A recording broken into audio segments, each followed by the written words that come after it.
अस्सलाम वालेकुम दोस्तों, कहिड़ा हाल आहिनि? ख़ुशि आहियो? सभु ख़ैर, तबियतूं सही आहिनि? दोस्तों, फेसबुक जी दुनिया ऐं टिकटॉक जी दुनिया में सभिनी जेके सिंध वासी पाकिस्तान वासियुनि खे सभिनी खे सिक भरियो सलाम।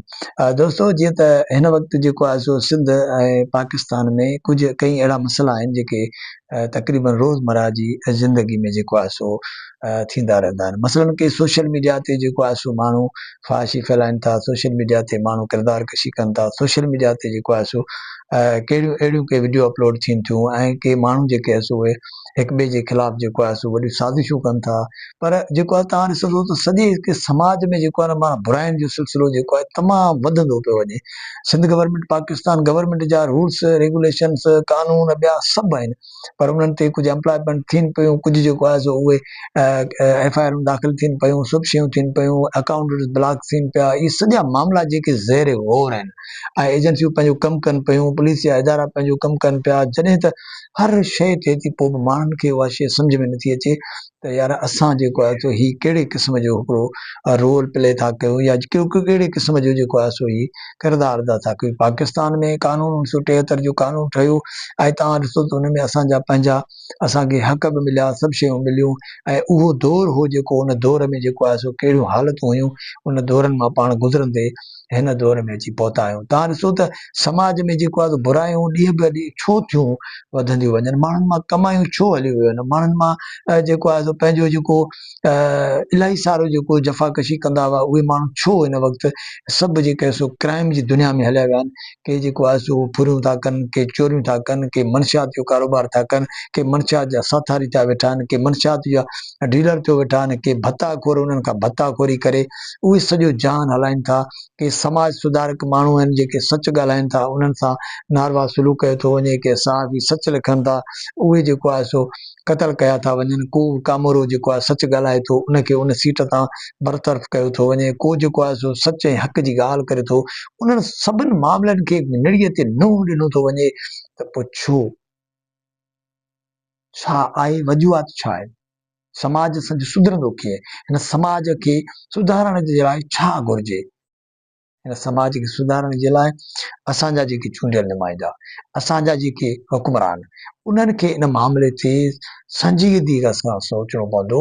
उन मामले ते जेको आहे सो करप्शन जा जेके मामला आहिनि, जेके मंशियात में जेके मुलवस माण्हू आहिनि, जेके भत्ताखोरी में मुलवस माण्हू आहिनि, उन्हनि जी एजेंसियूं जांच कनि, उन्हनि जूं मुकमल जांच कनि त इहे कहिड़ा हथ आहिनि जेके जिन जा कारोबार कहिड़ा आहिनि, जिन जा वसीला कहिड़ा आहिनि, जिन जा जेको आहे सो इनकम सोर्स कहिड़ा आहिनि, उन्हनि जे ख़िलाफ़ हिकिड़ो वॾो क्रैक डाउन थिए।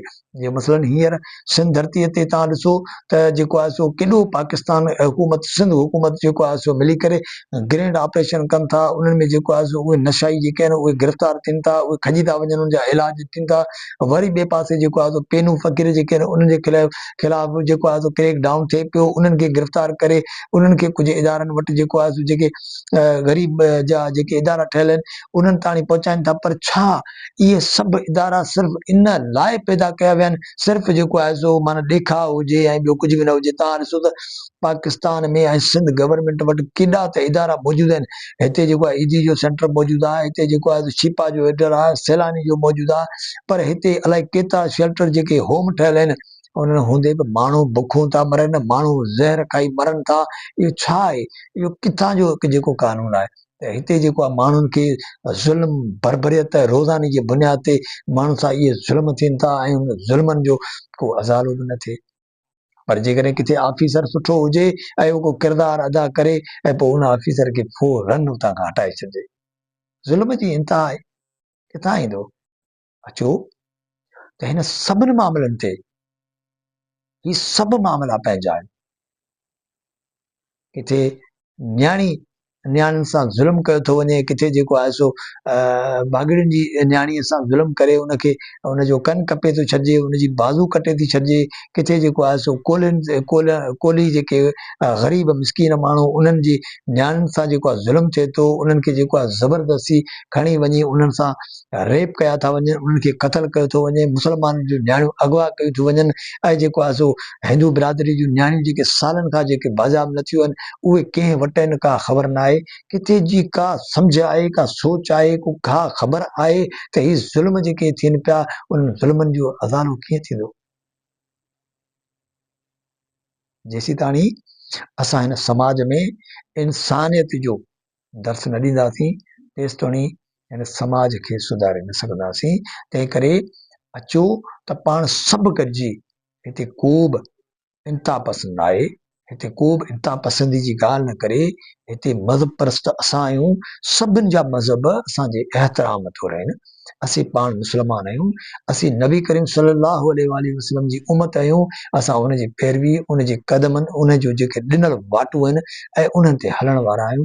तंहिंजे करे असां सम्झूं था त पाकिस्तान हिकु इस्लामी रियासत जो मुल्क आहे ऐं उन इस्लामी रियासत में असां सभिनी खे घुरिजे त असां कॾहिं बि अहिड़ी शइ इस्तेमालु न करियूं जंहिंसां पाकिस्तान ऐं असांजी हुकूमत ऐं उनजो को जेको आहे सो ॿाहिरिनि मुल्कनि ताणी उहो ग़लति पैगाम वञे। तंहिं करे आउं सम्झां थो त पाकिस्तान जे इदारनि खे घुरिजे त हिन सभिनि मामलनि ते जेके फ़ाहिशी फैलाईंदड़ आहिनि, जेके करप्शन में मुलवस आहिनि, जेके मंशियात में मुलवस आहिनि, जेके भताखोरी में मुलवस आहिनि, जेके बि आहिनि, उहे लेखक हुजनि, उहे राइटर हुजनि, उहे सहाफ़ी हुजनि, उहे समाज सुधारक हुजनि, उहे कंहिं बि तनज़ीम सां जुड़ियल हुजनि, पर जेकॾहिं उहे क्रिमिनल कंहिं एक्टिविटी में शामिल आहिनि त आउं सम्झां थो उन किरदारु हुकूमत खे अदा करणु घुरिजे, उन्हनि इदारनि खे अदा करणु घुरिजे। ऐं उहे इदारा मज़बूत तॾहिं थींदा जॾहिं इदारा सां समाज सुधारक जेके हूंदा ऐं सफ़ेद पोश जेके माण्हू आहिनि, उहे ढकियल जेके आहिनि, उहे अंदरूनी क्रिमिनल एक्टिविटियुनि में शामिल हूंदा। त आउं सम्झां थो त पाकिस्तान जी रियासत खे चैलेंज कनि था, इन्हनि ख़िलाफ़ु क्रैकडाउन थियणु घुरिजे ऐं बाक़ाइदे जेको आहे सो उन्हनि ते एक्शन बि थियणु घुरिजनि त इहे जेको आहे सो कहिड़नि धंधनि में मुलवस आहिनि। अचो त पाण सभु गॾिजी हिन सभिनी इदारनि सां गॾिजी कमु कयूं ऐं सभिनी खे ॿुधायूं त हिन क्राइम जा दुश्मन आहियूं असां ऐं हिन क्राइम ख़िलाफ़ु असां जंग जारी कई आहे ऐं जारी रहंदी इनशा अल्लाह। सभु जेको आहे सो सॼे पाकिस्तान ऐं पूरे सिंध में अमन बर्पा थींदो ऐं क्राइम जेको आहे उनजो नालो ऐं निशान खे टाइम ते पाण मिटाए रहंदासीं। पाकिस्तान ज़िंदाबाद, सिंध ज़िंदाबाद, पाकिस्तान जा इदारा ज़िंदाबाद। ऐं असां पाकिस्तान जे तमामु इदारनि खे सलूट कयूं था जेके हिन वक़्तु पंहिंजो किरदारु अदा करे रहिया आहिनि, पर गॾोगॾु असां जेको आहे सो इहा पिणु गुज़ारिश कयूं था त महिरबानी करे ग़रीब ऐं मज़लूम यतीमनि सां इंसाफ़ कयो वञे। जेके बि इदारा आहिनि उन्हनि खे असां पिणु अपील कयूं था। इनशा अल्लाह वरी कंहिं नए टॉपिक ते तव्हां सां ज़रूरु मुलाक़ात थींदी। ऐं मुंहिंजे फेसबुक चैनल जेको मुंहिंजो आहे उनखे लाज़मी तव्हां लाइक बि कयो, पर फॉलो बि कयो, पर गॾोगॾु मुंहिंजो यूट्यूब चैनल आहे MIP व्लॉगर, उनखे सब्सक्राइबर लाज़मी कजो।